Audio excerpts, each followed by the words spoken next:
What diseases can Canada geese carry? Have you ever wondered what kinds of diseases Canada geese might carry? These birds are more than just a common sight in parks and lakes. They can also be associated with various health concerns. Let's break down some of the diseases and parasites linked to Canada geese to help you stay informed.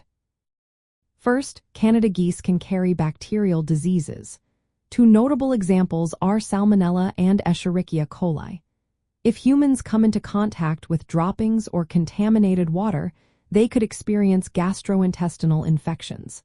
This is why it is important to be cautious around areas where these birds are present. Next, let's talk about parasites. Canada geese can harbor several types, including Cryptosporidium and Giardia. Giardia is particularly concerning because it can survive in water and lead to gastrointestinal infections in humans. Toxoplasmosis is another parasite associated with these birds, typically transmitted through undercooked meat or contaminated water.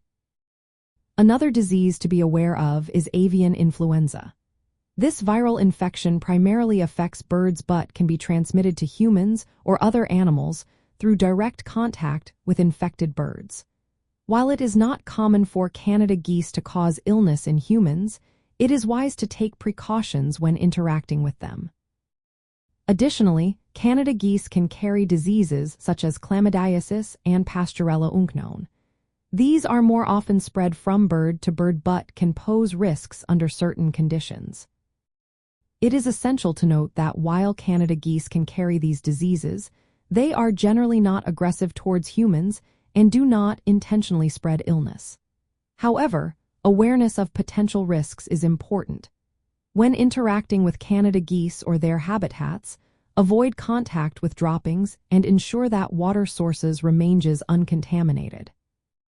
By understanding these health considerations, we can coexist more safely with Canada geese and other waterfowl species.